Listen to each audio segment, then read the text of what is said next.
Welcome back. आप सबों का मेरे YouTube channel Ayub sir classes पर बहुत बहुत स्वागत है। आज जो हम लोग करेंगे वह रिवीजन सेक्शन होगा हम लोग का, और वह रिवीजन सेक्शन होगा हमारा एनसीईआरटी का। एनसीईआरटी ईवीएस का रिवीजन होगा। तो ईवीएस का जो रिवीजन मेरे क्लास में, ऑफलाइन क्लास में जो दिया गया था, है ना, उन्हीं को आपको रिवीजन हम करवा देते हैं। और ये सरसरी निगाह से पूरा एनसीईआरटी का निचोड़ होगा। इसीलिए आपको अगर देख के जाना हो, एग्ज़ाम हो आपका 7-8 तारीख को, या कभी भी एग्जाम आने वाला समय में हो, तो आप इसको एक बार जरूर सुन के ही चले जाइएगा ना, तो बहुत कुछ आपको याद हो जाएगा। और वहां निश्चित रूप से यहीं से सवाल आएगा। क्यों यहीं से सवाल आएगा? क्योंकि ये एनसीईआरटी का निचोड़ है। ये क्लास 3 to 5 का जो होती है, आपको हम बता दें कि जो क्लास 3 to 5 है ना, क्लास आपका 3 to 5 में का जो एनसीईआरटी है ना, उससे आपका यहाँ पर क्वेश्चंस यहाँ पूछा जो जाएगा वह यहाँ पर आपको हूबहू मिलेगा। वहाँ से आप देखिएगा, निश्चित रूप से आपको यहाँ से कई क्वेश्चंस यहाँ से मिलेगा। तो चलिए हम लोग शुरू करते हैं बिना समय गवाए हुए। और आप इसको सुनते चले जाइए, बस सुनते चले जाना है, बस हो गया है। एक सरसरी निगाह से आपको सुन लेना है। अगर आपके पास हेडफोन है तो बस सुन लीजिए एक बार, या एक बार आप देख लीजिए सरसरी निगाह से 1.5 के स्पीड में आप इसको देख लीजिएगा, पूरा रिवीजन हो जाएगा। चलिए, इसीलिए हम इसको बना रहे हैं। चलिए हम लोग शुरू करते हैं। तो ये जो होगा आज हमारा, ये होगा क्लास 5 में। देखिए क्लास 5 का जो 1 to 5 के लेवल का क्लास 5 है, वहां से हम आपको करवा रहे हैं। पूरा चैप्टर होगा 1 to 5 का। तो पहला देखिए क्या है।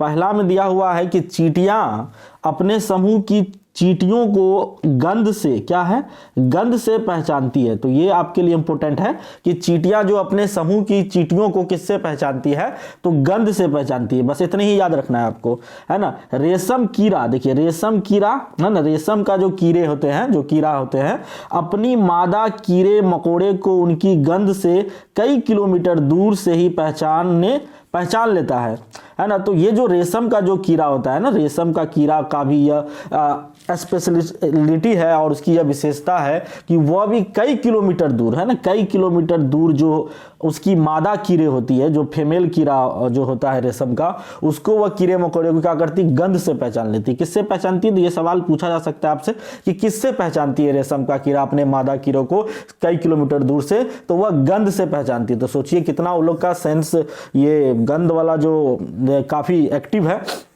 सूंघने की क्षमता काफी ज्यादा उस लोग का एक्टिव है कीड़े मकोड़े का, जिससे वह पहचान लेती है। और चींटियां भी किससे पहचानती है? तो गंध से पहचानती है। चलिए आगे बढ़ते हैं। मच्छर तुम्हारे शरीर की गंध खासकर पैरों के तलवे और शरीर की गर्मी से ढूंढ लेती है। इसीलिए कहा जाता है कि पैर के तलवे झांप के सोइएगा, यानी कि ढक करके, तो आपका मच्छर कम काटने की संभावना होती है। लेकिन मच्छर कैसे करता? पैरों के तलवे के और शरीर के जो गर्मी होती है ना, गर्मी से वो आपको ढूंढ लेगा और अपना भोजन का तलाश में निकल जाता है, यहाँ मेरा भोजन मिलने वाला है। तो शरीर के गंध खास करके क्या होता है? खास करके पैरों के तलवे और शरीर की गर्मी से ढूंढ लेती है। तो ये आपका यहाँ से क्वेश्चन बन सकता है। दूसरा है कि एक कुत्ता दूसरे कुत्ते के मलमूत्र की गंध से जान लेता है ना। तो एक कुत्ता दूसरे कुत्ते के मलमूत्र को सूंघ करके वह पहचान लेता है कि, है ना, कि वह कौन सा किधर गया है, किस रास्ते में गया है। आप देखेंगे गांव समाज में तो कुत्ता जाते समय जो है ना, वह अपना गंध मलमूत्र को करता है और उसके बाद सूंघता भी है उसको। तो यही आपका यहाँ से वह सिर्फ यह करने के लिए पहचानता है कि जानने के लिए, पहचानने के लिए उसको ऐसा करता है कि कोई और तो नहीं आया है इस दिशा में, या कोई अनहानि वगैरह जो है सो होगा तो नहीं। अब है देखिए नेक्स्ट है आपका कि किसी गंध से तब ज्यादा परेशान होते हैं जब, है ना, हमारा मन उसको गंदा मानता है ना। तो जब, है ना, किसी गंध से तब ज्यादा परेशान होते हैं जब हमारा मन उसे क्या करता है, उसको गंदा मानता है, तब हम परेशान हो जाते हैं, है ना, और हमको गंध लगने लगता है। कई पक्षी अपनी गर्दन बहुत ज्यादा हिलाते हैं क्योंकि पक्षियों की, है ना, आंखों की पुतली, पक्षियों की जो है आंखों की पुतली घूम नहीं सकती है। तो आप सुने होंगे कि जो एक मैना नाम का पक्षी है, जिसे एक मैना कहा जाता है, इससे पूछा भी जाता है सवाल सीटेट में कि वह जो ना गर्दन काफी ज्यादा, है ना, झटके के साथ हिलाती है।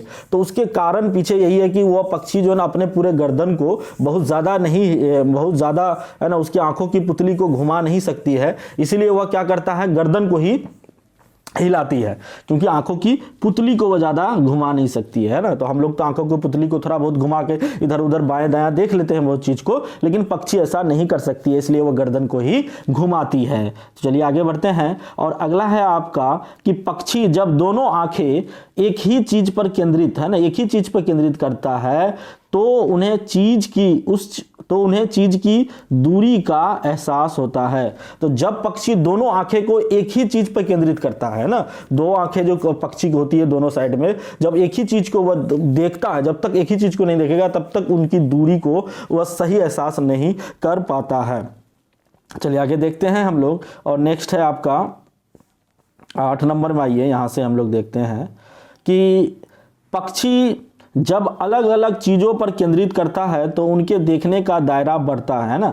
जब पक्षी अलग अलग चीज़ों पर केंद्रित करता है तो उनका देखने का क्या होता है, दायरा बढ़ जाता है, उनका दृष्टि क्षेत्र बढ़ता है। बस यही बोला गया है। चील, हाँ देखिए यहाँ से सवाल कई बार पूछा गया है और ये इंपॉर्टेंट भी है कि चील कौन कौन, चील याद रखिएगा नाम, बाज है ना, बाज भी है, गिद्ध भी है। चील, बाज, गिद्ध हमसे 4 गुना ज़्यादा दूर से देख सकते हैं, है ना। कितने गुना ज़्यादा दूर से देख सकते हैं, तो 4 गुना ज़्यादा दूर से देख सकते हैं। तो वह कौन 4 गुना या लंबी दूरी की चीज़ों को देख लेता है, तो उसमें चील नाम है और बाज नाम है और गिद्ध नाम है। गिद्ध है, देखिएगा गिद्ध है यहाँ पे, तो आपको ये याद करना चाहिए, बहुत इंपॉर्टेंट हो गया। ये पूछा जाता है, हर बार पूछा जा रहा है। रात में जागने वाले जानवर हर चीज को किसमें देखता है, सफेद और काली ही देखते हैं। किसमें देखते हैं जी, सफेद में देखते हैं और काली रंग में ही देखता है, ब्लैक में ही देखता है और सफेद रंग में ही देखता है, रात में जागने वाला जो जानवर होता है। चलिए आगे बढ़ते हैं हम लोग। और अगला जो है आपके लिए, देखिए ध्यान दीजिएगा, और सॉरी थोड़ा सा है ना, सांप के बाहरी कान नहीं होते हैं। सांप के क्या होते हैं, कान नहीं होते हैं। ये बात स्पष्ट हो जाइए कि सांप के क्या होते हैं, कान नहीं होते हैं, बाहरी कान नहीं होते हैं। वे जमीन पर हुए कंपन, है ना, कंपन के द्वारा, किसके द्वारा जी, कंपन का ही सुन पाता है। यानी वह जमीन के कंपन के द्वारा यह समझ लेते हैं कि कोई आ रहा है या नहीं आ रहा है। इसलिए आप देखिए होंगे कहीं पर सांप को आप कितना कुछ बोल दीजिए, जाओ जाओ जाओ, इससे कोई फर्क नहीं पड़ने वाला। चले जाओ चले जाओ, गाँव में देखते होंगे सांप आता तो बोल चले जाओ नाग देवता चले जाओ, लेकिन वो सुनता थोड़े ना है। वहीं आप थोड़ा सा पैर पटक दीजिए या लाठी जमीन पर पटक दीजिए। सांप को मारना कभी नहीं चाहिए, क्योंकि सांप हमारे पर्यावरण में संतुलन बनाए रखता है ना, आहार श्रृंखला की एक कड़ी है वो, और वह नहीं टूटनी चाहिए। तो उसको जमीन पर हल्का सा पटक दीजिएगा, कोई लाठी या पैर ही पटक दीजिएगा, तो सांप भाग जाता है, बड़ा जल्दी तेजी से निकलता है, क्योंकि वह कंपन को ही क्या करता है, कंपन को ही सुन पाता है। वह किसको सुनता है, वह कंपन यानी वाइब्रेशन को ही वह महसूस करता है, उसको कान नहीं होता है। जंगल में ऊंचे पेड़ पर बैठा लंगूर पास आती मुसीबत को देखकर खास आवाजों से, किससे, खास आवाजों से अपने साथियों को संदेश देता है। देखिए ये सब अपना अपना तरीका है कि कोई जो लंगूर होता है वो अपने साथियों को कैसे संदेश देता है, तो कोई खास प्रकार की आवाज निकालता है और उससे वह अपने साथियों को संकेत देता है, संदेश देता है कि कोई मुसीबत आ रही है ना। और ऊंचे पैर पर होता है बैठा हुआ ये लंगूर।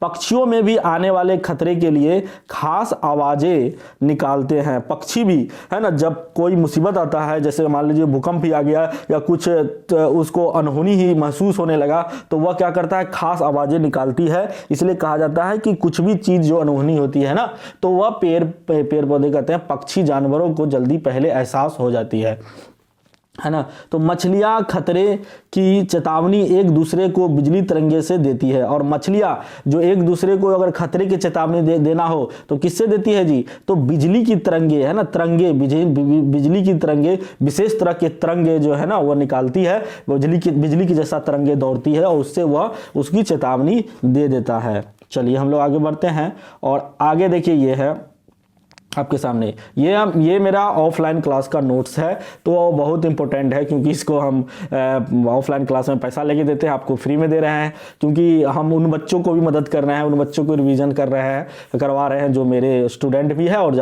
आप लोग हमसे जुड़े हुए हैं भैया। इसीलिए अगर आप मेरे चैनल को सब्सक्राइब नहीं किए हैं तो प्लीज़ सब्सक्राइब कर दीजिए, है ना। हम लोग निश्चित रूप से इस चैनल पर ऑथेंटिक चीज़ को ही डिस्कस करते हैं, बिना इधर उधर वाले चीज़ों को डिस्कस नहीं करते हैं, है ना। ऑथेंटिक चीज़ को ही लाते हैं और मेरा यही से शुरू से रहा है कि ज़्यादा भटके नहीं, बिल्कुल, है ना, फोकस होके पढ़ाई करें। तो ये हो गया आपका। अगला पॉइंट देखिए आपका कि सर्दियों के दिनों में अचानक कुछ जानवर लुप्त या गहरी नींद में चले जाते हैं। वे कई महीने दिखते नहीं है, कई महीने तक वो दिखते नहीं है। वे जानवर है छिपकली। वह जानवर कौन है? छिपकली है। तो आप देखते होंगे कि सर्दियों के दिनों में, जैसे अभी सर्दियां चल रही है, तो आप जो है ना छिपकली ढूंढिएगा दीवार वाल पर, तो वो नजर नहीं आएगा अभी छिपकली। आप ढूंढ सकते हैं, देख लीजिए जहां बैठे होंगे पढ़ाई करने के लिए, वहां देखिए कहीं छिपकली है, नहीं नजर आएगा, क्योंकि वह सर्दियों के दिनों में वह, है ना, लुप्त हो जाते हैं, गहरी नींद में चले जाते हैं, कहीं पर वह छुप जाते हैं, है ना। तो वह छिपकली है। तो आपसे पूछा जा सकता है कौन सा जानवर है? ये जो है जानवर है जो कि कई सर्दी के दिनों में अचानक जो है ना लुप्त हो जाते हैं। तो ये हो गया। अगला है कि ये भालू जैसे दिखते हैं। ये कैसे दिखते हैं? भालू जैसे दिखते हैं लेकिन भालू नहीं है। भालू जैसे दिखते हैं लेकिन भालू नहीं है। दिन के करीब 17 घंटे पैरों से उल्टे, है ना, लटक कर सोते हैं। दिन के करीब 17 घंटे। कितने घंटे ये पूछता है? 17 घंटे। कितने घंटे? तो 17 घंटे वह पैर से उल्टे लटक कर क्या करते हैं? सोते हैं। लगभग 40 वर्ष तक जीवित रहते हैं और मुश्किल से 8 पैरों पर घूमते हैं। पूरे जीवन में यह जो होते हैं 8, यानी पूरे जीवन इसका तो कहिए गया कि कितना साल तक यह जीता है, तो यह 40 साल तक जीता। देखिए जहां जहां घेरा लगा रहे हैं उसको इंपॉर्टेंट वो फैक्ट को समझिएगा। उस फैक्ट, वो इंपॉर्टेंट फैक्ट है कि 40 वर्ष तक जीवित रहते हैं। कितने साल तक जीवित रहते हैं? ये तो 40 वर्ष तक जीवित रहते हैं, है ना। 17 घंटे पैरों से उल्टे लटक कर वह सोते हैं। कितने घंटे सोते हैं? तो 17 घंटे सोते हैं।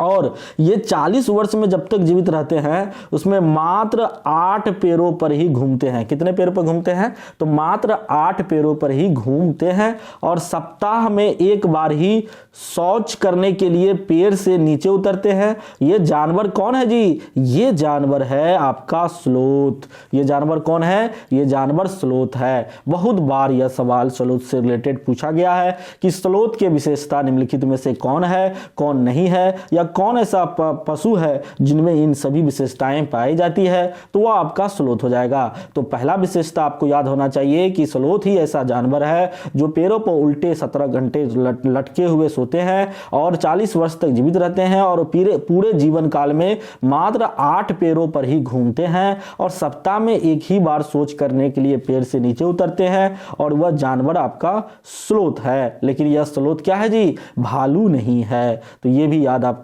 होना चाहिए। चलिए हम लोग आगे बढ़ते हैं और नेक्स्ट की तरफ, पॉइंट की तरफ चलते हैं जो आपके सामने इंपॉर्टेंट पॉइंट है कि बाघ अंधेरे में हमसे 6 गुना, कितना जी? 6 गुना बेहतर देख सकता है। कौन देख सकता है? बाघ जो है अंधेरे में, है ना, हमसे 6 गुना बेहतर देख सकता है। बाघ से रिलेटेड बहुत सवाल पूछा जा रहा है अभी भी सीटेट में, तो ये बाघ के बारे में है कि अंधेरा में यह हमसे 6 गुना बेहतर देख सकता है, इसे अंधेरे में भी शिकार कर लेता है।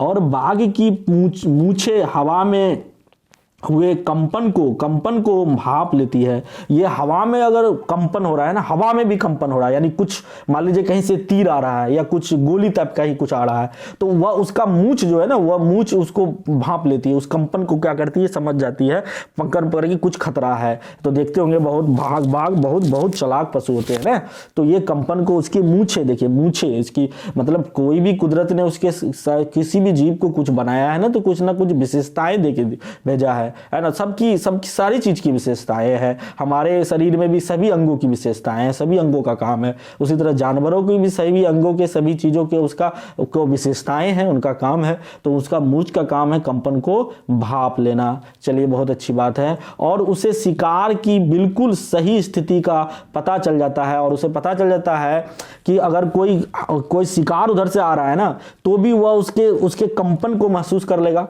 है ना, हवा में, और उसके साथ ही वह 6 गुना बेहतर तो देख ही सकता है अंधेरा में भी, तो वहां भी वह शिकार कर लेगा, है ना। तो इससे उन्हें अंधेरे में भी रास्ता ढूंढने में भी मदद मिलती है और वह अंधेरे में भी रास्ता आसानी से ढूंढ लेता है। कोई हल्का सा भी साउंड उसको पड़ता है ना, उसको वह महसूस कर लेता है बाघ। तो ये बाघ की विशेषताएं हैं। बाघ का क्या करना, गुर्राना 3 किलोमीटर याद रखिएगा, ये फैक्ट है, 3 किलोमीटर दूर तक, है ना, दूर तक सुना जा सकता है। कहां तक सुना जा सकता है जी? तो बाघ जो अगर गुर्राता है ना, आप किसी चिड़ियाघर में या फिर कहीं गए होंगे राष्ट्रीय उद्यान में वगैरह वगैरह में, तो वहां आपको जो है ना बाघ का जो गुर्राना सुने होंगे तो आपको पता होगा, दिल धड़क सा जाता है, धक धक करने लगता है ना। एक बार हमें दिल्ली हम गए थे, तो दिल्ली में चिड़ियाघर जाने को मिला मौका, तो वहां गए, भाई के साथ गए थे, तो वो जो बाघ जो घुर्राया तो दिल मेरा धड़कने लगा, डर, जो कि पूरा सेफली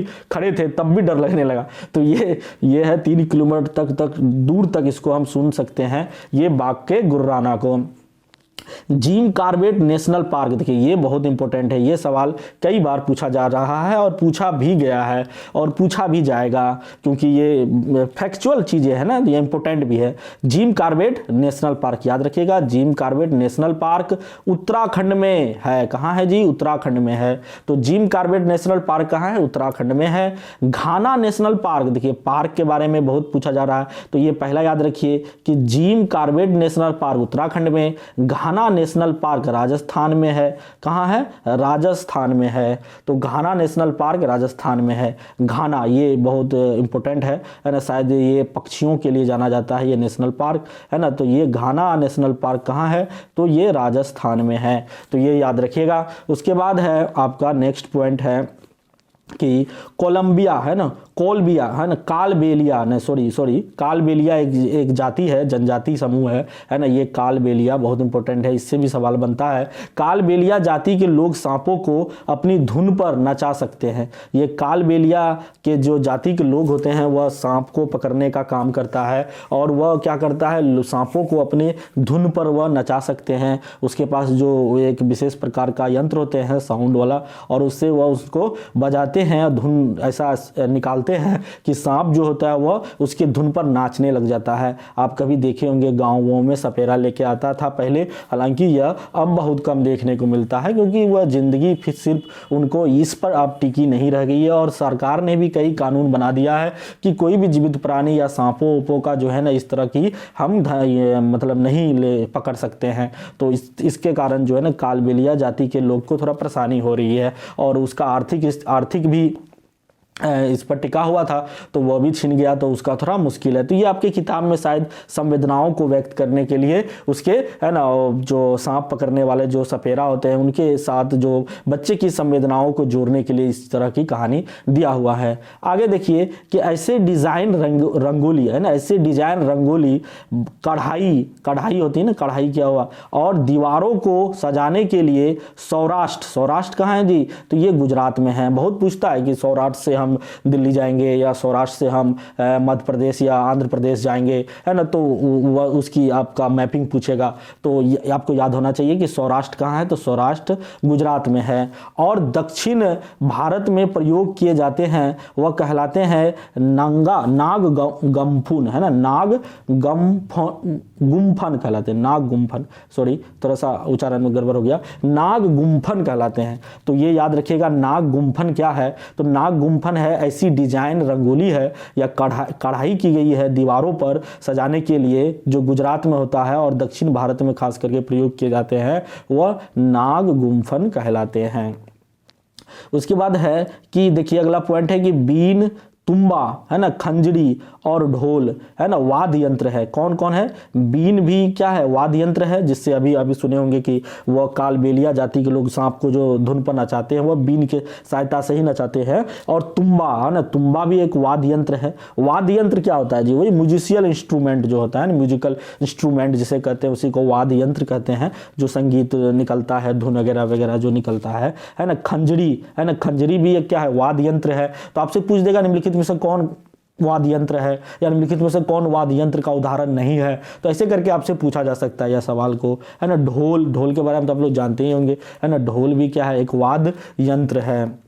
आगे बढ़ते हैं, कहता है बीन, तुम्बा, खंजरी या सूखी लौकी, है ना, सूखी लौकी किससे बनता है, सूखी लौकी से बनाए जाते हैं। वह सूखी लौकी जो होती है ना, उससे किससे क्या क्या बनाए जाते हैं, बीन, तुम्बा और खंजरी जो कि वाद्य यंत्र है ना, उसको सूखी लौकी से बनाए जाते हैं। देखिए बहुत इंपॉर्टेंट हो गया ये।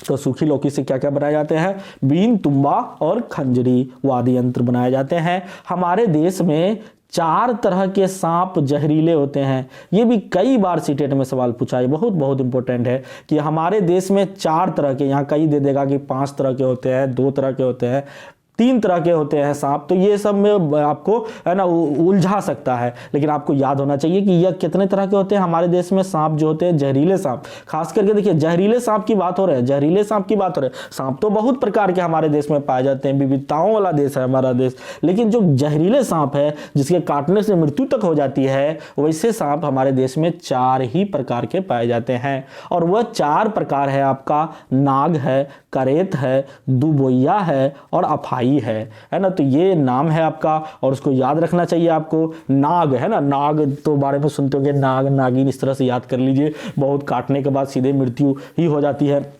अगर समय पर ट्रीटमेंट डॉक्टर के पास नहीं ले जाया गया तो। और कैरेत है ना, कैरेत भी एक सांप होता है ना, कैरेत भी बहुत जहरीला सांप होता है ना। दुबोइया सांप होता है जिसका 2 शायद मुंह होता है कि क्या, हमको नहीं पता है उतना। और अफाई है ना, अफाई सांप भी होती है। ये भारत में पाए जाने वाले जहरीले सांप के प्रकार है। और कहा जाता है कि सांप के जहर में ही सांप का इलाज होता है, यानी सांप जो अगर किसी को काट लेता है तो उसके सांप के जहर से ही एंटी दिया जाता है, एंटी टॉक्सिन दिया जाता है। और एंटी टॉक्सिन देने के बाद वो क्या होता है, उसको जान बच जाता है। तो वह सांप के जहर ही होता है, तो जहर ही जहर को काटता है। आप लोग शायद बचपन में या गाँव में सुने होंगे, और वह बात सही है, नहीं सुने थे कि लोहा ही लोहा को काटता है और जहर ही जहर को काटता है। तो शायद यहीं से बना होगा। वह कहावतें, कई कहावतें ऐसे होते हैं जिनके पीछे कुछ ना कुछ कारण होते हैं। आप खोजिएगा, गांव में बहुत सारे कहावतें हैं। चलिए नेक्स्ट को देखते हैं कि सांप जब किसी को काटता है तो उसके 2 खोखले जहर वाले दांतों से शरीर में जहर चला जाता है। ये भी पूछता है कि कितने खोखले दांत होते हैं। सांप के जो जहरीले दांत होते हैं, जहरीले दांत क्या दांत भी होते हैं ना, तो 2 ही खोखले दांत होते हैं, है ना। 2 खोखले दांत जो आगे होते हैं ना, आगे के 2 खोखले दांत होते हैं, जो जहर वाले दांत होते हैं, वह जहरीले दांत होते हैं, है ना। तो शरीर में उससे क्या होता है, जहर चला जाता है। आप देखे होंगे कि अगर सांप किसी को काटेगा ना, तो उसके पैर में या हाथ में काटेगा या पैर में काटेगा, तो ज्यादातर तो पैर में काटता है, तो दो जो है ना गहरी एकदम काला धब्बा सा लग जाता है। 2 धब्बा आप देखे होंगे। हम तो बचपन में मेरे गांव में एक बच्चे को सांप काट लिया था, तो वहाँ देखने गया था, हम लोग भी दौड़े तो देखे वहाँ जाकर के कि वह बच्चा को ना 2 धब्बा ब्लैक जो है ना 2 धब्बा गहराई के साथ है, और बच्चा बहुत परेशान है। और उसको क्या कर रहा है, जो धब्बा जहाँ तक काटा गया उससे लगभग ऊपर पूरा पैर में उसको रस्सी से बांधा जा रहा है, और रस्सी से पूरा बांध दिया गया है। और तुरंत उसको फिर बैठाया गया गाड़ी पर और फिर डॉक्टर के पास ले जाया गया। ये क्यों किया गया, ये इसलिए किया गया, इनके पीछे उस समय तो कारण नहीं समझे थे, लेकिन अब कारण समझ में आता है कि उस जहर जो है ना ऊपर तक ना फैले, क्योंकि जहर तो ब्लड सर्कुलेशन से ही फैलता है। तो हो सके जितना कम मतलब ब्लड सर्कुलेशन हो, जहर ज्यादा है ना शरीर मस्तिष्क तक ना जाए, पूरा शरीर में ना जाए, इसीलिए उसको ना रस्सी से जोर से बांध दिया जाता है। ये मतलब गांव के लोगों को यह पता होता है और ये तुरंत वो लोग करते हैं, है ना। और भी कहीं कहीं गांव में तो बहुत ही गलत तरह का अवेयर नहीं होता है, तो उनको फिर बीन 3 बजा करके फिर सांप को बुलाया जाता है, फिर कि उससे फिर चूस लेगा सांप पे जहर निकल जाएगा। ये जो ना गलत तरीका है, ये सही तरीका नहीं है, क्योंकि आज विज्ञान का समय है। और इस तरह के अब कोई फिर से दोबारा सांप आए काट के और फिर वह अपने जान जोखिम में डाल के क्यों आएगा, तो ये संभव नहीं है। तो चलिए हटाइए, ये सब बात आपको तो समझ में आता ही होगा, पते ही होगा। तो सांप के जो है ना 2 खोखले दांत होते हैं, ये याद रखिएगा, जो जहर वाले 2 दांत होते हैं। सांप के जहर के असर को खत्म करने वाली सीरम सांप है ना, सीरम सांप जो है ना सांप के जहर में ही बनाया जाता है। जो सीरम जो दवा बनाई जाती है सांप के जहर को खत्म करने के लिए, वह जहर से ही बनाया जाता है, सांप के जहर से ही बनाया जाता है। हमने कहा ना जहर ही जहर को काटता है, लोहा ही लोहा को काटता है। शिकार को पकड़ने के लिए जीभ का प्रयोग मेढक करते हैं, है ना, दीपकली करते हैं,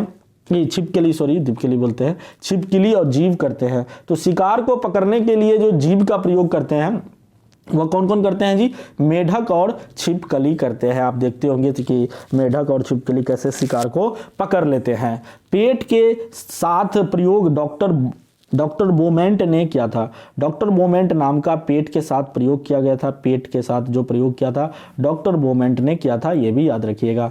चलिए आगे बढ़ते हैं हम लोग और देखिए नेक्स्ट अगला पॉइंट देखते हैं कि पेट में कच्चा दूध पचाने में, है ना, कच्चा दूध पचने में कितना लगता है जी? तो 2 घंटा 15 मिनट का समय लगता है। पेट में जो कच्चा दूध, अगर कच्चा दूध पचने में 2 घंटा 15 मिनट का समय लगता है, बहुत ज़्यादा लग गया ना जी, समय लगता है। तो इसलिए कच्चा दूध कहा जाता है कि कच्चा दूध को शायद नहीं पीना चाहिए, थोड़ा सा उबाल करके मतलब गर्म करके पीना चाहिए, है ना। तो 2 घंटा 15 मिनट समय लग जाता है कच्चा दूध को पचने में। काला हांडी, ये देखिए नाम है बहुत इंपॉर्टेंट। काला हांडी में सबसे अधिक चावल उत्पादन होता है। आपसे पूछा जाए सबसे अधिक चावल उत्पादन कहाँ होता है, तो काला हांडी में होता है। वर्ल्ड का सबसे अधिक हो जाता है ये काला हांडी, शायद दक्षिण अफ्रीका देश का कोई शहर है, वहाँ पाया जाता है काला हांडी, और वहीं पर सबसे अधिक चावल उत्पादन होता है। गोमती ने अन्न नहीं मिलने के कारण पत्ते और जड़ें खाकर रहना पड़ता है ना। गोमती, है ना, गोमती ने अन्न नहीं मिलने के कारण पत्ते और जड़ें खाकर रहना पड़ता है ना। तो ये नहीं समझ में आ रहा है ये बात को, है ना। तो इसको आगे बढ़ते हैं, इसको देख लीजिएगा ये क्या कह रहा है। गोमती लिखा, गोमती में लिखता, अन्न नहीं मिलने के कारण पत्ते और जड़ें खाकर रहना पड़ता था, तो पड़ता था, है ना, पड़ता था ऐसा लिखा है ना। तो ये हो गया। उसके बाद है पैकेटों पर हमें क्या क्या जानकारी मिलती है। कोई भी पैकेट, जो पैकेट सामान पैक होता है तो उसमें हमें क्या क्या जानकारी मिलती है, तो वो उससे हमें जानकारी मिलती है। कितना मूल्य आप देखते होंगे, प्राइस देखते होंगे, मिनिमम रेट कितना है ना, मैक्सिमम रेट, मिनिमम नहीं, मैक्सिमम कितना ले सकता है वो लिखा होता है। वजन लिखा होता है, तारीख लिखा होता है, डेट ऑफ एक्सपायर डेट होता है, बनने का डेट लिखा होता है, एक्सपायर होने का डेट लिखा होता है। तो ये दोनों डेट तो जरूर देख लेना चाहिए कोई भी पैकेट पर सामान, पैकेट वाला सामान खरीदने से पहले, कि उसका क्या है एक्सपायरी डेट कब है और उसका जो मैन्युफैक्चरिंग डेट कब है, बना कब है, इन दोनों को देख करके देख लीजिएगा। और उसका वैलिडिटी देख लीजिए कितने साल का दिया हुआ, 6 महीने 2 महीने इस तरह से कुछ है, तो यह देखना बहुत जरूरी है। वजन भी उसमें लिखा होता है। मूल्य तो आप जानवे करते हैं, प्राइस लिखा होता है, मैक्सिमम प्राइस होता है, उससे अधिक नहीं ले सकता दुकानदार, उससे कम ही लेगा तो चलेगा, नहीं तो उतना लेगा, ठीक है। उसके बाद है आत्रेपुरम गांव, है ना, जो आत्रेपुरम गांव है आंध्र प्रदेश में है। कहाँ है जी? तो ये आत्रेपुरम गांव आंध्र प्रदेश में है, याद रखिएगा।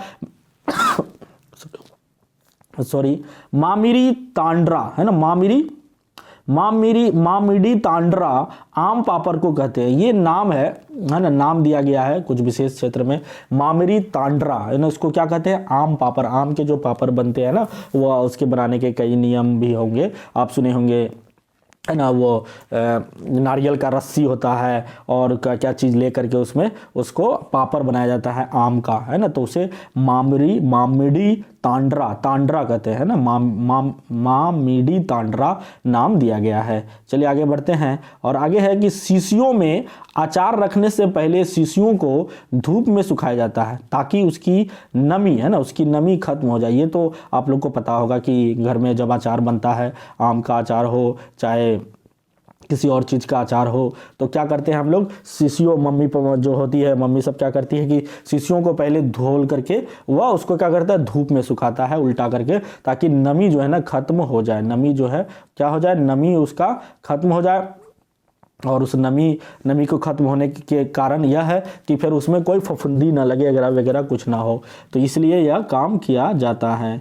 बीजों के अंकुरन के लिए नमी आवश्यक है। बीजों के अंकुरन के लिए क्या है जी? बीजों के अंकुरन के लिए नमी आवश्यक है। इसलिए आप देखे होंगे कि जो कोई बीज को अगर आप हल्का सा पानी में अगर भींगा हुआ कपड़ा में उसको लपेट के रख देते हैं, जैसे चना को भी और किसी चीज़ को भी, तो उससे अंकुरन निकल आता है, उससे जो है ना थोड़ा सा भ्रूण फट करके उससे थोड़ा सा अंकुरित वह हो जाता है वह बीज। तो उसके लिए क्या उसको मिल गया, हल्का सा नमी उसको मिल जाना चाहिए, बस यही कारण है। पौधों के बढ़ने के लिए, पौधे के जो बढ़ने के लिए, ग्रोथ करने के लिए हवा जरूरी है, मिट्टी जरूरी है, पानी जरूरी है, ये सभी ज़रूरत होती है। आपको पता ही होगा कि पौधे के लिए क्या जरूरी थी, हवा, मिट्टी, पानी, ये सभी जरूरत थी और प्रकृति इसे देती है। लेकिन हम प्रकृति से यह सब भी छीन लेते हैं पौधे से। तो भारत में मेघालय राज्य में शिकारी पौधे मिलते हैं।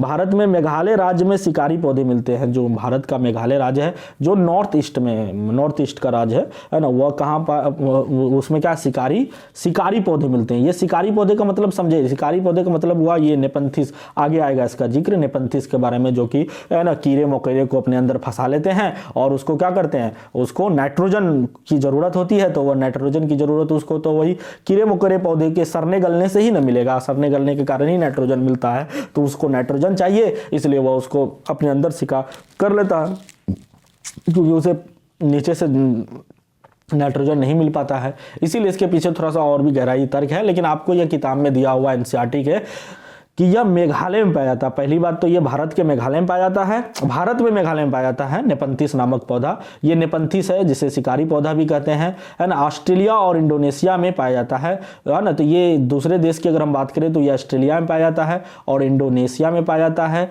इंडोनेशिया और ऑस्ट्रेलिया में पाया जाता है, और भारत के मेघालय में पाया जाता है। तो ये तीन चीज़ें याद रखिएगा, ऑस्ट्रेलिया, इंडोनेशिया और मेघालय में नेपंथिस या शिकारी पौधे पाए जाते हैं। जैसे घटपर्णी भी कहते हैं ना जी, और कलश पौधा का भी नाम दिया गया है। तो ये सभी है, पौधे का नाम है। जो चूहो, जो किसको करता है, चूहो, किसको किसको, देखिए चूहों को, मेढकों को, कीड़े मकोड़े को, है ना, और छोटे जीवों को शिकार करते हैं। ये चूहा, मेढक, कीड़े मकोड़े, ये सभी को शिकार करते हैं। वह विशेष प्रकार का जो है ना गंध छोड़ते हैं, और उस गंध को ना सुगंधित गंध होता है, उसको आकर्षित, उसको सूंघ करके आकर्षित होकर के चूहा, मेढक, कीड़े मकोड़े कुछ आते हैं और उसमें वह घुसते हैं, और घुसते हैं तो फिर वह निकल नहीं पाते हैं। ऐसी संरचना व्यवस्था होती है। तो ये कारण है। चलिए आगे बढ़ते हैं और आगे देखते हैं कि आगे क्या लिखा हुआ है। आगे का पॉइंट बहुत इंपॉर्टेंट है कि इसका आकार लंबे घरे जैसा होता है। इसी के बारे में घटपर्णी शिकारी पौधे के बारे में बात हो रहा है। तो आपसे देख देगा निम्नलिखित में से कौन सा शिकारी पौधे या घटपर्णी के बारे में सत्य नहीं है, ऐसे करके दे देगा। तो आपको सब चीज़ें जानकारी होना चाहिए, सारी बात पता होना चाहिए, क्योंकि आजकल क्वेश्चन का लेवल बढ़ रहा है। पहले जैसा नहीं था, पहले सीधे पूछता था घटपर्णी पौधा जो चूहों या कीड़े मकोड़े को जो खाता आता है ना, जो उसका भोजन करता है, कीड़ों को फंसता है, वो उसे क्या कहते हैं, तो घटपर्णी पौधा। लेकिन अब जो होता है, अब सवाल को काफ़ी घुमा करके पेश किया जाता है। सवाल वही है लेकिन उसको घुमा के पेश करना है, और कई चीज़ें की गहराई की भी मांग करती है। तो इसका आकार लंबे घड़े जैसा होता है। इसका कैसे, तो घड़े जैसा इसलिए घटपर्णी नाम दिया गया है। जिसके ऊपर पत्ती का ढक्कन लगा होता है, और इसके ऊपर क्या होता है, पत्ती का ढक्कन लगा होता है। घड़े से खास खुशबू, देखिए हम जो बात बोल रहे थे वही है, खुशबू निकलती है, जिससे कीड़े खींचे चले आते हैं, जिससे कीड़े क्या होते हैं, खींचे चले आते हैं। यही खुशबू कारण है ना, तेरी खुशबू से पहचान लूंगा, आप लोगों ने सुना होगा गाना। तो बस खुशबू के चक्कर में जाके फंसता है और शिकार हो जाता है। तो ज़्यादा खुशबू के चक्कर में नहीं पड़ना है ना। मेस्ट्रल स्विट्जरलैंड का निवासी था। ये जो मेस्ट्रल था, ये मेस्ट्रल कहाँ का था, तो स्विट्जरलैंड का निवासी था। ये मनोवैज्ञानिक है कोई मेस्ट्रल, आगे इसके बारे में हम लोग पढ़ेंगे। पहले याद आप लोग ये रखिए कि ये स्विट्जरलैंड का निवासी था। बड़ा अच्छा से प्रयोग किया है ये, देखिए। वेलक्रो की खोज इन्होंने किया था। किसका खोज किया था, तो आपसे पूछा जा सकता है कि वेलक्रो क्या होता है जी। वेलक्रो की खोज जॉर्ज मेस्ट्रल ने 1948 ईस्वी में किया था। वेलक्रो क्या होता है, तो वेलक्रो के बारे में आप लोग आराम से जानते होंगे। वह जो आपके कभी कभी सैंडल जो होते हैं ना, उसमें जो आप लगाते हैं चर चर चर चर के आवाज आता है, वो इसी को वेलक्रो कहते हैं, है ना। किसी को भी कहीं पर भी चर चर वाला चीज जो होती है ना, उसे वेलक्रो ही कहते हैं। तो वे वेलक्रो की खोज क्या था, मेस्ट्रल ने किया था। जॉर्ज मेस्ट्रल, उसका नाम जॉर्ज मेस्ट्रल था, और ये स्विट्जरलैंड का रहने वाला था। और यह कब किया है, 1948 ईस्वी में क्या था। वेलक्रो दोनों सतह से चिपक जाते हैं, ये दोनों तरह से चिपक जाते हैं। इधर से भी चिपकाइए चिपक जाएगा, उधर से भी चिपकाइए चिपक जाएगा, और खुलने पर चरचर की आवाज आती है ना। इसका प्रयोग बस्ते में किया जाता है ना।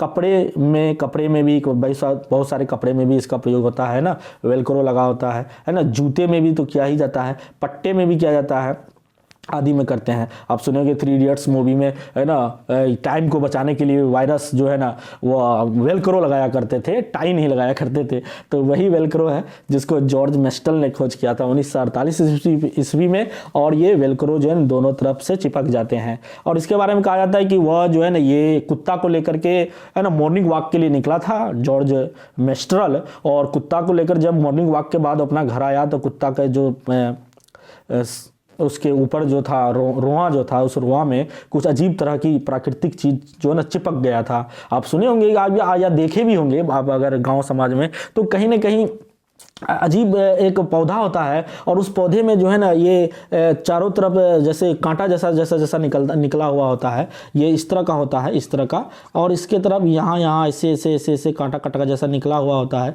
और ये कांटा कांटा निकला हुआ होगा ना, आप कहीं से जाइएगा, कोई कपड़ा वपड़ा अगर कोई चीज़ होगा तो ये इसमें चिपक जाएगा, ये इसमें चिपक जाएगा, और जैसे चिपक जाएगा और उसको फिर आप निकालते हैं। तो ये जो कुत्ता को उन्होंने जब देखा ना, डॉक्टर जॉर्ज मेस्ट्रल, कि कुत्ते की जो रोई है, रोआ में यह चिपक गया है, तो ये देखा कि ये क्या है जी। तो इससे उनको आइडिया आया कि वाह, ये इससे तो इनको आइडिया आया कि इससे ऐसी चीज़ें भी तो बनाया जा सकता है। और देखिए प्राकृतिक के चीज़ों से ही उन्होंने खोज करने की प्रेरणा ली और ये वेलक्रो बना दिया। और वेलक्रो देखिए आज कितना इंपॉर्टेंट हो गया, जूता में, कपड़ा में, बहुत जगह बहुत सारे चीज़ का उपयोग हो रहा है और बहुत ज़्यादा महत्वपूर्ण हो गया है। तो प्रकृति ने ही उसे सिखाया और हमें बहुत चीज़ें प्रकृति देती है, बस हमें देखने की नज़रिया होनी चाहिए। तो ये था इसकी कहानी डॉक्टर जॉर्ज मेस्ट्रल की। चलिए आगे बढ़ते हैं हम लोग और देखते हैं कि ये आगे क्या कह रहा है। ये मिर्ची उर्ची के बारे में कह रहा है। सब मिर्ची हम लोग लगता है कि ये भारतीय खाना नहीं है ना, मिर्ची है। तो मिर्ची जो होती है जो दक्षिण अमेरिका से हमारे देश में आई है। ये मिर्ची के बारे में जो कहा जा रहा है ना, तो ये मिर्ची का मतलब ये नहीं कि हमारे यहाँ मिर्ची नहीं था, मिर्ची था। ये हरी मिर्ची की बात हो रहा है। जो हरी मिर्ची जो हम लोग उपजा रहे हैं, तो वह हरी मिर्ची जो है ना, वह पुर्तगाली व्यापारी था कोई, और वह पुर्तगाली व्यापारी क्या किया, दक्षिण अमेरिका गया, और दक्षिण अमेरिका से वह फिर जब लौटा भारत, और भारत आता है तो फिर लौटा क्या भारत आता है, तो वह अपने साथ मिर्च, हरी मिर्च वाला है ना लेके आया था, और वहीं से फिर मिर्च वो हमारे यहाँ पैदा होने लगा। यह बहुत पुरानी किस्सा है। तो आपसे पूछा तो हरी मिर्च कहाँ से लाया गया या कहाँ से आया, ये कभी कभी पूछ लेता है। तो ये दक्षिण अमेरिका से हमारे देश में आई है। पुर्तगाली व्यापारी कोई था वो ऐसा, उन्होंने ही दक्षिण अमेरिका से मिर्ची को भारत में लाया था।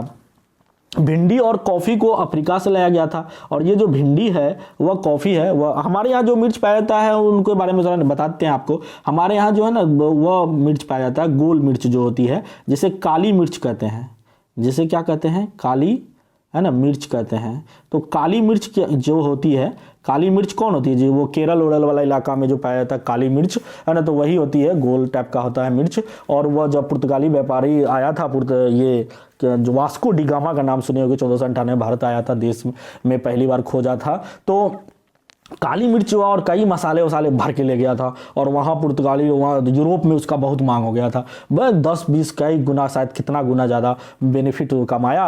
और उसके बाद फिर आया, फिर कहा कि बहुत ज़्यादा फ़ायदा है, चलो आओ भारत से व्यापार करें। और करते करते अंग्रेज आया तो हमको गुलाम बना लिया। हम गुलाम बनने के लिए बैठे ही हुए थे और गुलाम बन गए। तो भिंडी और कॉफ़ी जो आया वह कहाँ से आया जी, अफ्रीका देश से आया। तो ये याद रखिएगा, भिंडी और कॉफ़ी, है ना, भिंडी और कॉफ़ी। कॉफ़ी तो खास करके हम लोग का नहीं है, हालांकि अभी भारत का कॉफ़ी बहुत फेमस है और काफ़ी क्वालिटी वाला कॉफ़ी होता है। और ये नीलगिरी के पहाड़ियों में कॉफ़ी ज़्यादा अच्छे उपजाए जाते हैं। गोभी और मटर जो होता है यूरोप में से आए हैं। और ये जो गोभी और मटर है ये कहाँ से आए हैं, यूरोप से आए हैं। सोयाबीन कहाँ से आया है, तो चीन से आई है। देखिए ये चीन बनाया है सोयाबीन को, है ना, तो कुछ नहीं है तो चलो सोयाबीन बना दो वाला बात है ना। हम लोग जब हॉस्टल में रहते थे तो कुछ समझ में नहीं आया तो आलू सोयाबीन बना दो, चलो बहुत अच्छा, खाने में भी अच्छा लगता था। तो ये चीन ला के दिया हम लोग को। चलिए चीन को धन्यवाद कि उन्होंने सोयाबीन ला के दिया, है ना। गोभी और मटर कौन ला के दिया, तो ये यूरोप वासी ला के दे दिया। और अफ्रीका से हमको भिंडी और कॉफ़ी ला के दिया। और दक्षिण अफ्रीका हमको पूरा रुला दिया, मिर्ची ला के दिया, हरी मिर्ची। चलिए बहुत बहुत धन्यवाद आप सभी देशों का हमें देने के लिए। हम भी बहुत सारे चीज़ें दूसरे देशों को दिए हैं, जैसे अभी उदाहरण काली मिर्च है, और भी कई चीज़ें हैं, है ना। आलू उलू होगा, है ना। आलू शायद हम लोग का नहीं है, लेकिन आलू भी बहुत इम्पोर्टेंट है। वह शायद द्वितीय विश्व युद्ध के दौरान बहुत इम्पोर्टेंट हो गया था, है ना। तो आगे देखिए हम लोग का और क्या क्या है हम लोग का स्पेशल चीज़ें, तो वह है ढोकला, चटनी, नींबू वाले चावल। नींबू वाले चावल, नींबू डालकर चावल बनाता होगा, वह कहाँ है, तो गुजरात राज्य में मिलते हैं। कहाँ मिलते हैं जी, तो गुजरात राज्य में मिलते हैं ढोकला, चटनी, नींबू वाले चावल। आपसे पूछा जा सकता है गुजरात राज्य का क्या है, तो ढोकला, चटनी, नींबू वाले चावल, याद रखिएगा, है ना। गांधी धाम, गांधी धाम देखिए, गांधी धाम का मतलब ही गांधी जी का होगा, है ना। तो गांधी जी के बारे में जाने, पोरबंदर गुजरात में इनका जन्म हुआ था, है ना, 1869 ईस्वी में। तो ये तो आपको पता होगा, तो इसलिए इसका नाम गांधी धाम पड़ा होगा। अहमदाबाद, है ना, और वलसाड़, ये बहुत इंपॉर्टेंट है। वलसाड़ के बारे में पूछता है कि वलसाड़ से अगर आपको आंध्र प्रदेश जाना है, वलसाड़ से आपको तेलंगाना जाना है, हैदराबाद जाना है, तो वलसाड़ के बारे में पता भी होना चाहिए ना, वलसाड़ कहाँ है। तो वलसाड़ आपका कहाँ है जी, वलसाड़ आपका गुजरात में है। तो ये वलसाड़ के बारे में याद रखिएगा। गांधी धाम तो समझिए जाएगा गुजरात में है। अहमदाबाद, अहमदाबाद भी कहाँ है जी, गुजरात में है। तो ये सभी शहर को आप याद रखिएगा कि गुजरात में है। गांधी धाम, अहमदाबाद, वलसाड़, ये सभी गुजरात राज्य के शहर है ना। तो अच्छा बताइए, तो आप गुजरात का राजधानी कहाँ है, तो आपको याद होगा या आप रिकॉल कर रहे होंगे दिमाग में कि गुजरात का राजधानी कहाँ है, तो गांधीनगर है ना। गांधीनगर है गुजरात का राजधानी, है ना। तो ये गांधीनगर है आपका गुजरात का राजधानी। गांधी जी वहाँ जन्म लिए हैं पोरबंदर में, इसलिए गुजरात को कई शहर का नाम गांधी करके रखा गया होगा, है ना। गोजीकोड केरल में है। देखिए ये भी पूछता है कि गोजीकोड जाना है, तो गोजीकोड कहाँ है जी, तो केरल में है। गोजीकोड कहाँ है, तो केरल में है। मडगांव, गांव कहाँ है, मडगांव गोवा में। देखिए गांव गोवा, इस तरह से याद रख लीजिएगा। मडगांव कहाँ है, तो केरल में, मडगांव गोवा में है। बहुत आदमी इसको केरल मार देता है, तो ऐसा नहीं है। मडगांव याद रखिए आप कि मडगांव जो है वह मडगांव केरल में है। गोवा से केरल तक के रेल के रास्ते में 92 यानी 92 सुरंगें और 2000 पुल है। कितने पुल है, तो गोवा से जो केरल अगर आप जाइएगा, तो आपसे पूछा जाता है गोवा से केरल आप जाना चाह रहा है कोई, तो उसके बीच कितने जो है ना सुरंग मिलेंगे, तो 92 सुरंग मिलेंगे। और कितने पुल मिलेंगे, तो 2000 पुल को पार करना पड़ेगा, तब आप गोवा से केरल पहुंच पाइएगा। तो बड़ा अच्छा होता होगा ना, मज़ा आता होगा। कभी हम लोग को जाने को मौका मिले तो जरूर जाएंगे, है ना। उडुपी, है ना, उडुपी, ये जो उडुपी स्टेशन जो है वह कर्नाटक राज्य में है। ये भी पूछता है कभी कभी उडुपी स्टेशन कहाँ है, तो उडुपी स्टेशन कर्नाटक राज्य में। बस सुनते चल जाइए ना, अपने याद हो जाएगा। उडुपी स्टेशन कर्नाटक राज्य में। इडली वड़ा कर्नाटक में मिलता है। इडली वड़ा खाना है तो कर्नाटक जाना है, कर्नाटक जाना पड़ेगा इडली वड़ा खाने के लिए। साउथ का बहुत अच्छा भोजन है इडली वड़ा, नहीं ये होगा। उसके बाद है कि सफ़ेद क्रीम रंग की सूती धोती और साड़ियाँ, है ना, केरल राज्य में पहनते हैं। आपको पता होगा कि जो क्रीम रंग की जो सफ़ेद होती है ना, लुंगी के जैसा होता है, धोती जो होता है वह केरल राज्य में पहनता है। और साड़ियाँ जो होती है, साड़ियाँ महिलाएं पहनती है, और वह केरल राज्य में स्पेशल के तौर पर पहना जाता है। गुजरात से केरल पहुंचने में ट्रेन को महाराष्ट्र और गोवा कर्नाटक राज्य से गुजरना पड़ता है। आपसे पूछा जा सकता है कि कोई बालक बालिका है जो गुजरात से केरल पहुंचना चाहता है, या केरल गुजरात से केरल जाना चाहता है ट्रेन के माध्यम से, तो उसे कौन कौन राज्य से होकर गुजरना पड़ेगा, तो उसे महाराष्ट्र राज्य से होकर गुजरना पड़ेगा, गोवा राज्य से होकर गुजरना पड़ेगा, है ना, और कर्नाटक राज्य से गुजरना होगा, क्योंकि कर्नाटक के जस्ट नीचे ही ना जी केरल है। केरल आपका कहाँ है, तो केरल आपका एक तो दक्षिणी राज्य है पहली बात, और दक्षिण में किधर है, पश्चिम की तरफ है या पूरब की तरफ है। तो आपको पता होना चाहिए कि जो केरल है ना, केरल जो है ये आपका, ये थोड़ा सा बना देते हैं आपको, है ना, तो ये आपको थोड़ा सा पता होगा। यहाँ पर आपका क्या है जी, यहाँ पर आपका केरल है, और यहाँ पर आपका क्या है, तमिलनाडु है। तो ये आपका हो गया दक्षिण, तो दक्षिण पश्चिम, इधर क्या है, पश्चिम है ना जी, और इधर पूरब है, तो दक्षिण पश्चिम तरफ केरल है। आपको यहाँ गुजरात है, और यहाँ गुजरात से आपको अगर जाना है केरल, तो ऐसे ही ना जाइएगा ट्रेन से, तो ट्रेन से जाइएगा तो आप कैसे गोवा होते हुए जाइएगा, उसके बाद कर्नाटक मिलेगा आपको, कर्नाटक के बाद आप केरल में आइएगा, तो इधर से जाइएगा। महाराष्ट्र भी बड़ा राज्य यहीं मिल जाएगा आपको, जैसे गुजरात से निकलिएगा महाराष्ट्र में प्रवेश कीजिएगा, फिर गोवा में, फिर कर्नाटक में से होते हुए केरल सीधे पहुंच जाइएगा। बहुत सुंदर राज्य है केरल, प्रकृति का कहते हैं कि गोद में बसा हुआ, बहुत सुंदर है। और वहाँ जो भाषा है, वहाँ का जो भाषा है वह भाषा मलयालम भाषा है, केरल में बोली जाती है मलयालम भाषा। चलिए, कोंकणी भाषा जो होती है गोवा में बोली जाती है। कोंकणी भाषा कहाँ बोली जाती है जी? तो गोवा में बोली जाती है कोंकणी भाषा। और मराठी भाषा नाम से स्पष्ट है, मराठी महाराष्ट्र ना, मराठी भाषा कहाँ बोली जाती है? तो महाराष्ट्र में बोली जाती है। कन्नड़ भाषा कहाँ बोली जाती है? तो कर्नाटक में बोली जाती है। ये सभी मिलान चिन्ह में आपको दे सकता है, क्वेश्चन को हार्ड करने के लिए इधर भाषा दे देगा, इधर राज्य दे देगा और मिलाने के लिए आपको दे देगा, तो फिर आप दिक्कत हो जाएगी अगर आप याद नहीं कीजिएगा। तो ये सब याद कर देना बस, मलयालम, केरल, कोंकणी, गोवा, मराठी, महाराष्ट्र, कन्नड़, कर्नाटक, इस तरह से याद कर लीजिए। मलयालम में वलियम्मा जो होती है, जो मलयालम में जो वलियम्मा होती है, वलियम्मा बोला जाता है, माँ की बहन को कहते हैं। और अमूमा जो होती है ना, वह माँ की माँ को कहते हैं। माँ की माँ को हम लोग क्या कहते हैं जी? माँ की माँ को हम लोग नानी कहते हैं, लेकिन वो लोग अमू है ना, अमूमा कहते हैं, अमूमा कहते हैं, हम लोग नानी कहते हैं, तो वो हो गया अमूमा है ना, माँ अमूमा है ना, अमूमा माँ की माँ है ना, अमूमा। और माँ की बड़ी बहन को तो हम लोग मुस्लिम परिवार में खाला बोलते हैं, और आप लोग नॉन मुस्लिम परिवार में जो होते हैं मौसी बोलते हैं। हालांकि मौसी भी क्षेत्रीय भाषा में बोला जाता है ना, मुस्लिम हो या नॉन मुस्लिम हो, वह क्षेत्र पर भी भाषा का प्रभाव पड़ता है। तो माँ की बड़ी बहन को है ना, माँ की बड़ी बहन या बहन को हम लोग तो खाला या मौसी बोलते हैं, है ना। तो और पापा के बहन को क्या बोलते हैं जी? तो आप लोग सोचिएगा पापा के बहन को क्या बोलते हैं? तो यहाँ जो बोलते हैं वलियम्मा बोलते हैं, वलियम्मा। वली मतलब बड़ा होता है ना जी, वलियम्मा, वली मतलब बड़ा, और अम्मा तो माँ की बड़ी बहन, तो वलियम्मा करके याद रखिएगा। अमुम्मा माँ की माँ को कहा जाता है। चलिए, कोट्टायम केरल में है, और ये कोट्टायम कहाँ है जी? तो केरल में है कोट्टायम कहाँ है? केरल में है। फेरी नाव को कहते हैं। फेरी किसे कहते हैं जी?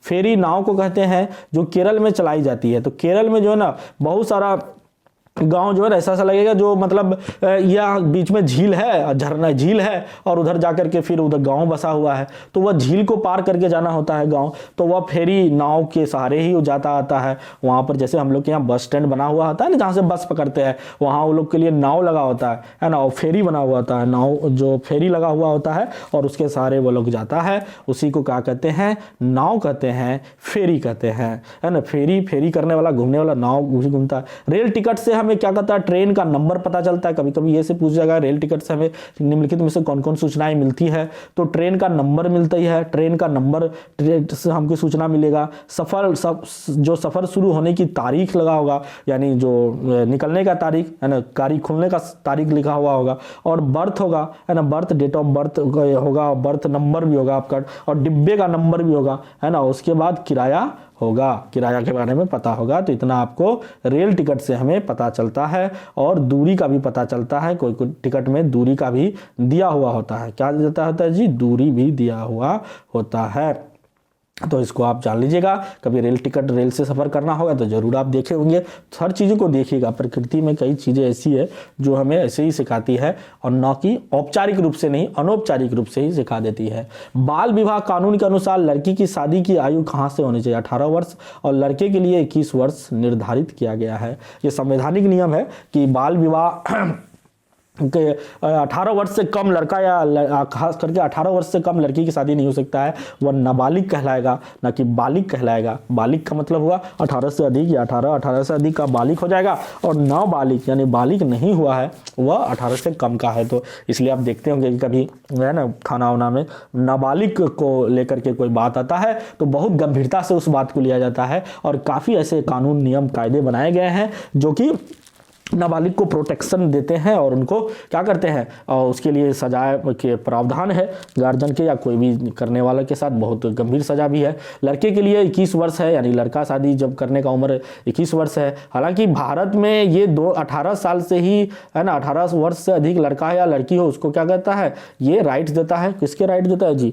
तो वोट का राइट देता है, राइट टू वोट का देता है, हमें चयन करने के नियम देता है। लेकिन शादी का उम्र का निर्धारित किया है 21 वर्ष लड़का के लिए और 18 वर्ष लड़की के लिए। लेकिन आप लोग को तो पता होगा आजकल ज़िंदगी बहुत छोटा हो रहा है, तो इसमें थोड़ा सा संशोधन करने की ज़रूरत है। तो खैर जो भी हो, हालांकि सब लोग तो बढ़ा ही रहे हैं, लेकिन कई ऐसी चीज़ें हैं जो कि कम उम्र में शादी करने से गंभीरता को सामना करना पड़ता है, खास करके लड़कियों को, तो उनको भी ध्यान में रखा जाना जरूरी है। कबड्डी के खेल में शरीर और दिमाग दोनों की ही चलता है, चलाना पड़ता है, शरीर और दिमाग दोनों चलता है ना जी, है ना। शरीर तो चलाना ही होता है कबड्डी खेल में, बहुत जोर की जरूरत है, ताकत की जरूरत है, और दिमाग भी चाहिए ना। खाली जोर उठा के ले आइएगा ना जाके तो कबड्डी कबड्डी कीजिएगा और जाके उसको उधर से उठा के ले आइएगा, ऐसा नहीं ना होगा जी, है ना। 4 आदमी पकड़ के दाब देगा तो अब उठ भी नहीं पाएगा, कितना ताकत लगाइएगा जी। तो दिमाग है तो 2-4 को छू के निकल जाइएगा किसी तरह। तो यही है, कबड्डी की खेल बहुत अच्छा है, और भारत का यह क्या है जी, महत्वपूर्ण खेल है, कबड्डी खेल है। भारत का राष्ट्रीय खेल कौन है, हॉकी है, लेकिन कबड्डी भी बहुत इंपॉर्टेंट रोल फेमस है। ऐसे तो भारत में एक ही खेल को सबसे ज़्यादा लोग जानता है, और वह खेल कौन है जी, क्रिकेट। आपको पता ही होगा, बहुत बड़ा बड़ा पैसा लगता है इसमें। चलिए ठीक है, कर्णम मल्लेश्वरी के एक क्या है, वेट लिफ्टर भारोत्तोलक है, वेट लिफ्टर है। वेट लिफ्टर कौन है, कर्णम मल्लेश्वरी के बारे में आपको दिया हुआ है। तो कर्णम मल्लेश्वरी, पहली बात तो है कि वेट लिफ्टर है, कौन है, वेट लिफ्टर है। और कर्णम मल्लेश्वरी आंध्र प्रदेश से आती है, ये भी है आंध्र प्रदेश। वेट लिफ्टर या भारोत्तोलक समझे जी, भारोत्तोलक वेट लिफ्टर वही होता है ना जो एक वजन को जो है ना उठाता है ना, उठाता है और पूरा उठा के वो दिखाता है। टीवी में कभी देखे होंगे, है ना, कितना किलोग्राम के वजन को उठा लेता है, उसी को वेट लिफ्टर भारोत्तोलक कहते हैं। और ये कर्णम मल्लेश्वरी नाम से ही है कि आंध्र प्रदेश साउथ का होगा, तो आंध्र प्रदेश की रहने वाली है ना। उसके बाद कर्णम मल्लेश्वरी 12 साल की थी, इसके बारे में थोड़ा दिया हुआ है आपका, और इससे पूछता है कर्णम मल्लेश्वरी के बारे में लिखित में से कौन सा कथन सत्य है असत्य है। वह 12 साल की थी तब से वजन उठाने का अभ्यास करती है। अब वह 130 kg तक वजन को उठा सकती है। देखिए ना, बोले ना वजन उठाती है, 130 kg तक के वजन को वह आराम से उठा सकती है। हम लोग के लिए तो थोड़ा मुश्किल हो जाएगा, लेकिन वह उठा सकती है। अब बोरा कहेगा उठाने के लिए तो नहीं उठा पाएगा, लेकिन उसके उठाने के लिए एक विशेष प्रकार की मतलब लोहा का बना होता है और उसी को उठाता है।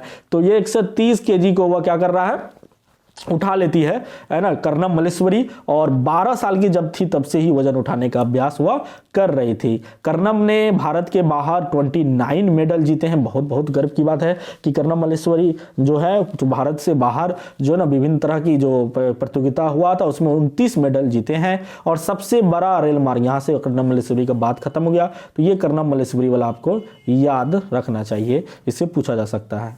चलिए आगे बढ़ते हैं हम लोग, और ये है आपका कि सबसे बड़ा रेल मार्ग डिब्रूगढ़ से कन्याकुमारी है। सबसे बड़ा जो रेल मार्ग है वह कहाँ है, डिब्रूगढ़ से कन्याकुमारी। तो अब बताइए जी कि डिब्रूगढ़ कहाँ है और कन्याकुमारी कहाँ है। तो आपको पता होगा कि डिब्रूगढ़ कहाँ, जो असम में है। डिब्रूगढ़ कहाँ है, असम में है। डिब्रूगढ़ असम में है। और कन्याकुमारी कहाँ है जी, कन्याकुमारी तमिलनाडु है। अच्छा, और कुछ बताइएगा तमिलनाडु कन्याकुमारी के बारे में। भारत का सबसे दक्षिणतम बिंदु है मुख्य भूमि का सबसे दक्षिणतम बिंदु कौन है, Kanyakumari, Cape of Good Hope इसको कहते हैं। चलिए आगे बढ़ते हैं हम लोग, केप केमोरिन कहते हैं।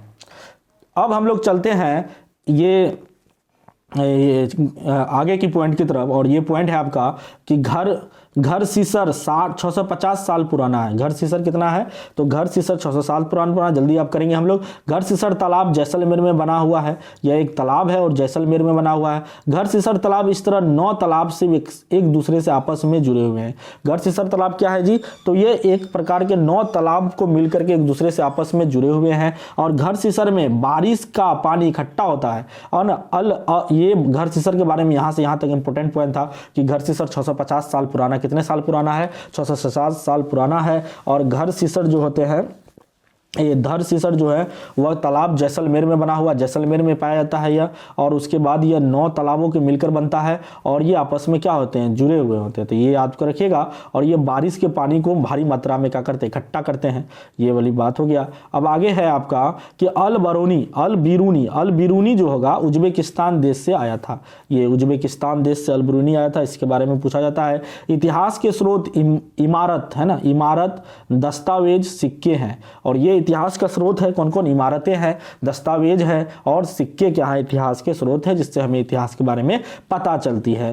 पानी को इकट्ठा करने के लिए तालाब और जोहर बनवाए जाते हैं, जो कि सबकी होती है, जो कि सबकी होती है। तो इसमें जो है ना सबकी यानी तालाब और जोहर बनाए जाते हैं, जो जोहर कहते हैं ये राजस्थान वाला इलाका में, तो वह सब इसमें यूज कर सकता है, कोई अकेले के आदमी का नहीं होता है ये। चलिए आगे बढ़ते हैं। और आगे है आपका उत्तराखंड।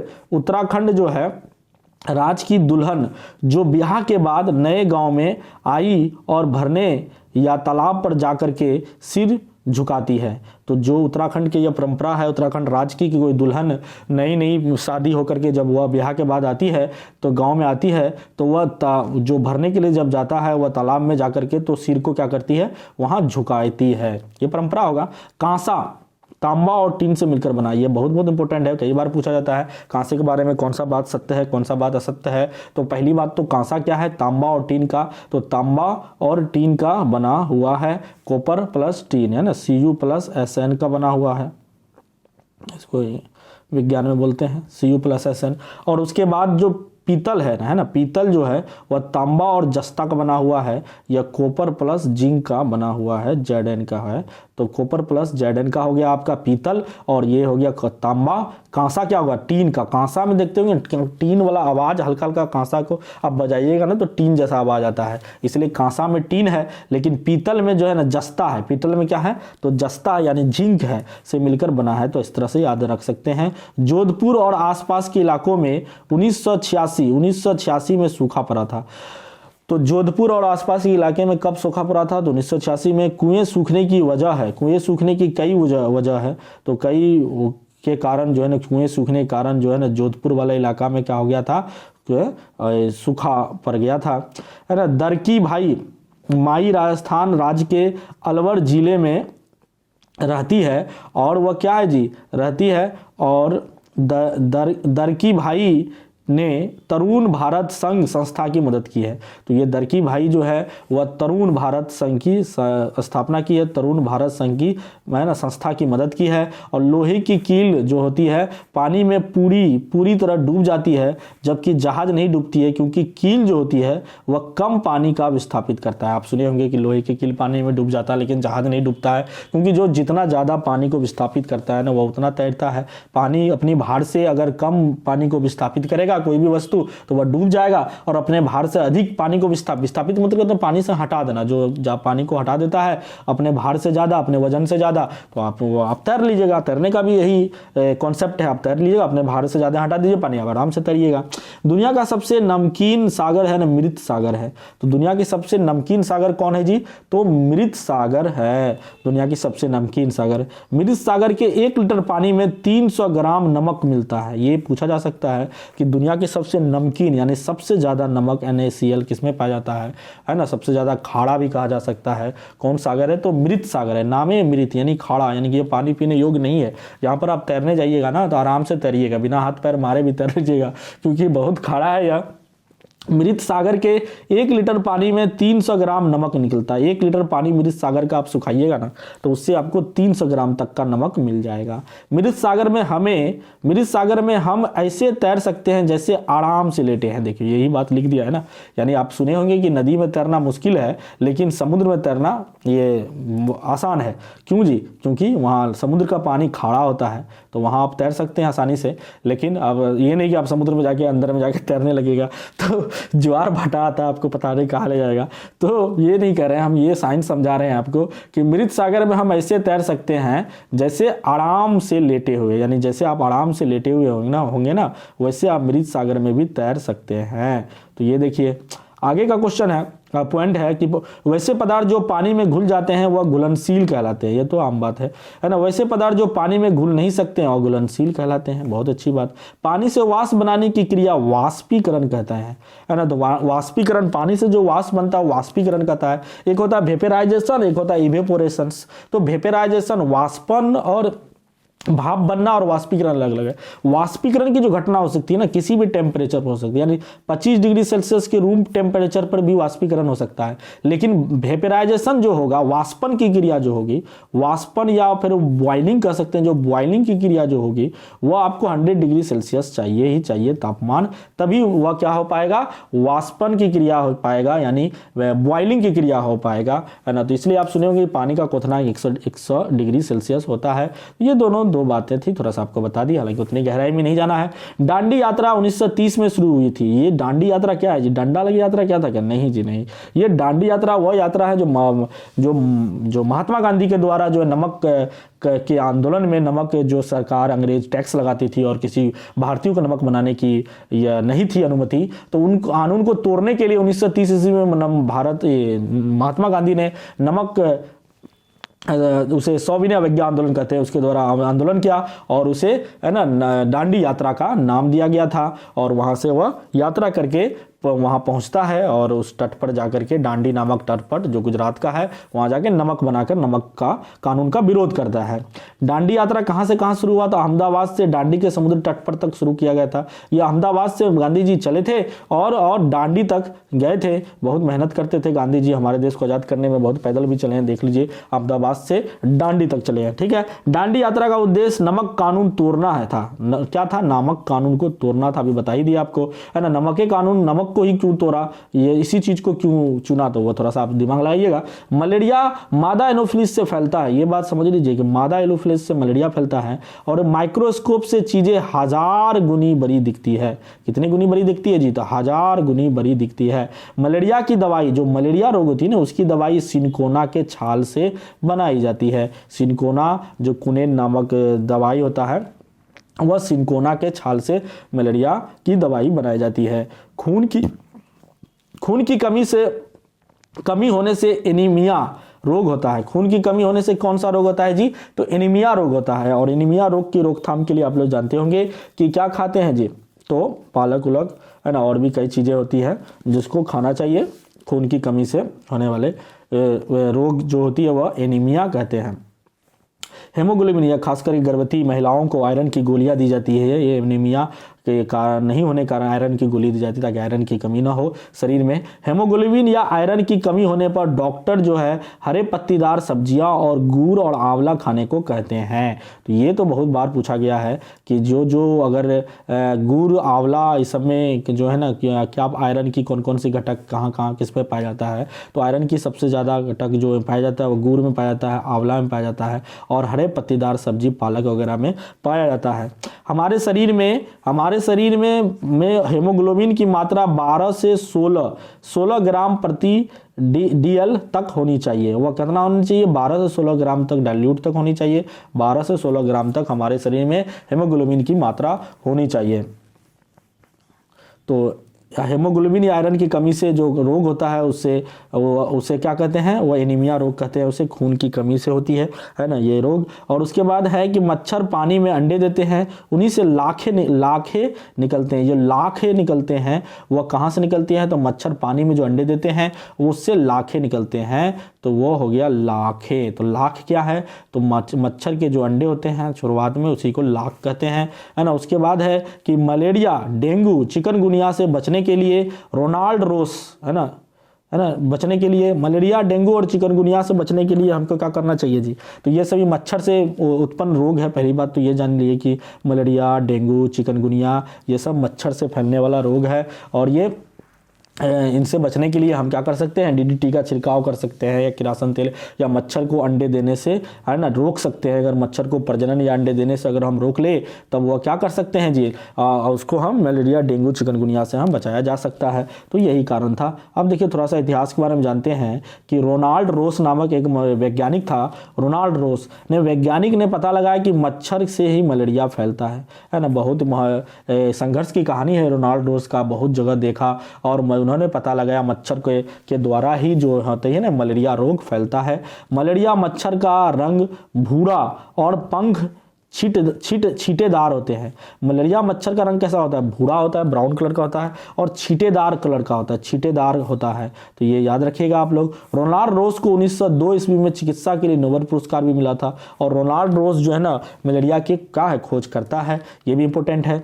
खोन दो नबी जो होगा, खोंदो नबी, है ना, खोंदो नबी मिजोरम राज्य से पहाड़ की चढ़ाई करने आई थी। मिजोरम राज्य से पहाड़ की जो चढ़ाई करने आई थी उसका नाम था खोनदोनवी, है ना, खोनदोनवी नाम था। तो ये याद रखिएगा। जो मिजोरम राज्य से आया था वह पहाड़ की चढ़ाई करने के लिए।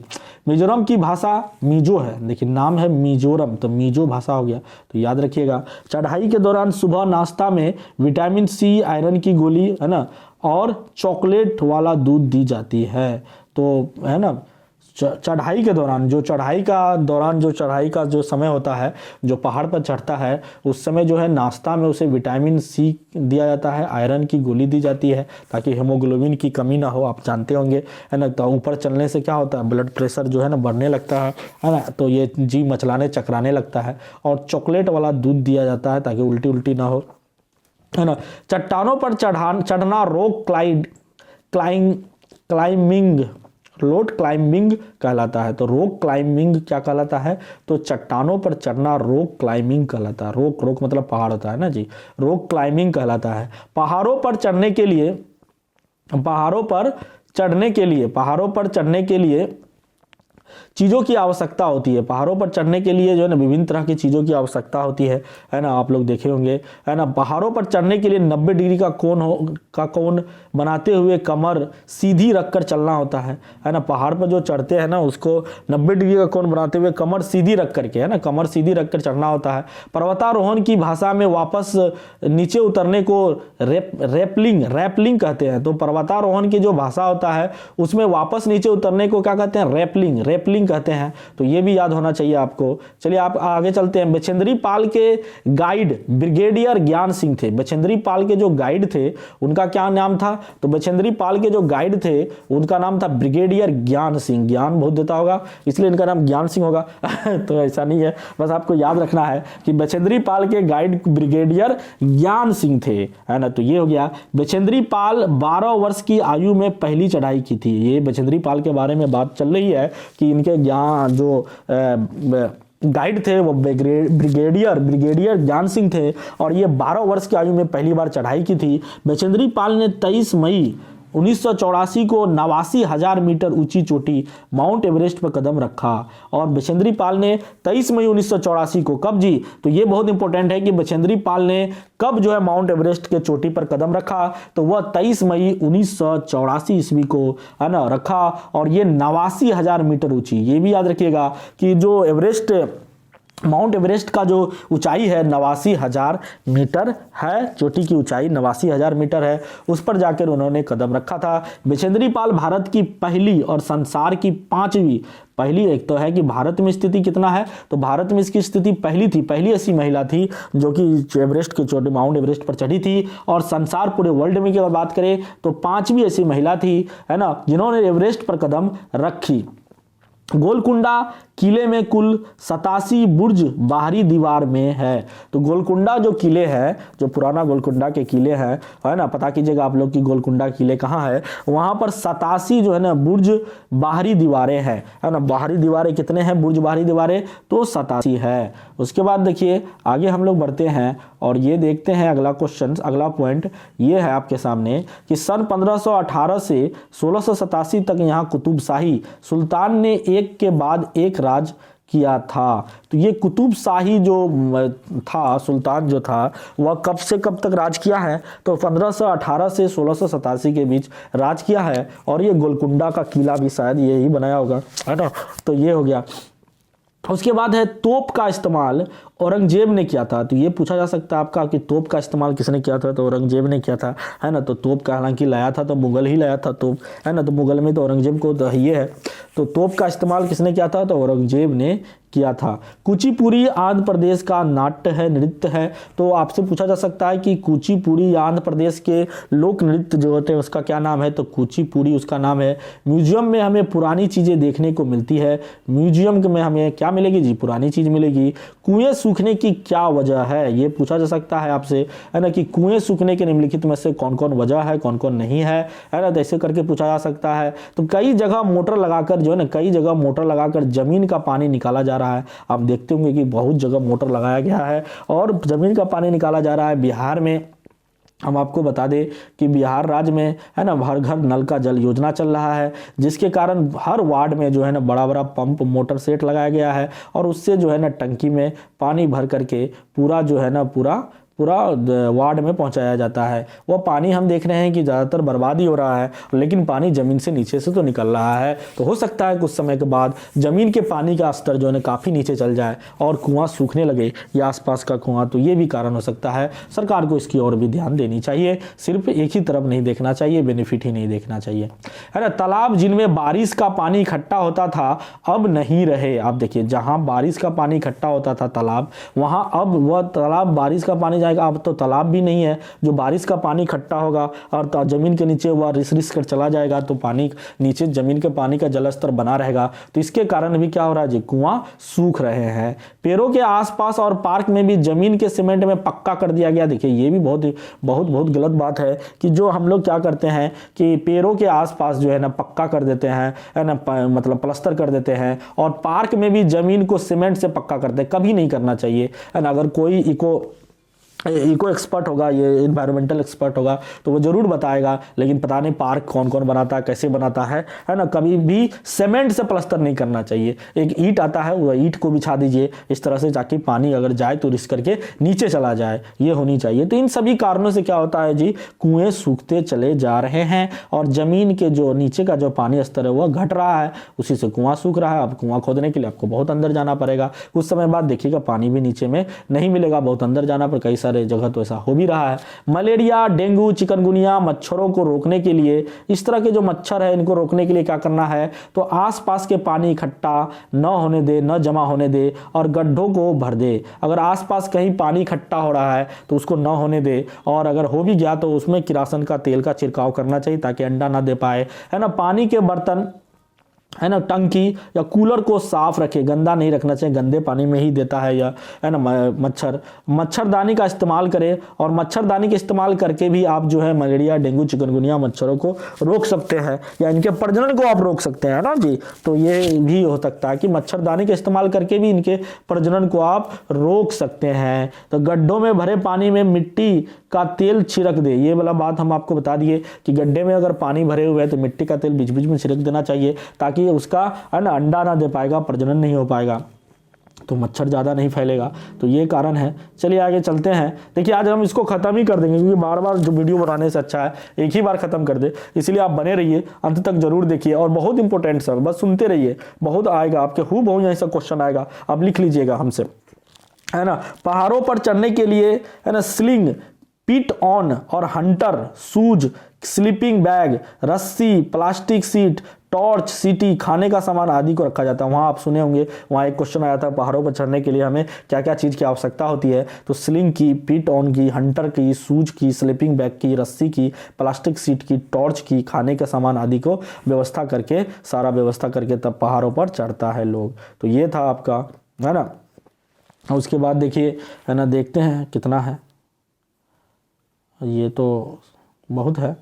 तो ऐसा करते हैं, आज इतना ही रहने देते हैं, बाकी कल हम लोग करेंगे इसका पार्ट 2 करेंगे, है ना। तो आज जहाँ तक छोड़े हैं वहीं तक करेंगे, क्लास 5 चैप्टर 16 से हम लोग करेंगे। तो आज यहाँ तक रहने देते हैं। आप लोग को बहुत बहुत धन्यवाद कि आप लोग मेरे YouTube वीडियो को देखिए, थोड़ा सा फैलाइए भी और सब्सक्राइब भी कीजिए, है ना। सब्सक्राइब भी करना है ताकि हमें और भी, है ना, मोटिवेशन मिले और हम करें। और आपको यहाँ से ज़रूर ये सीरीज़ पूरा देखिएगा, ये पार्ट 1 है, ये पार्ट 1 है।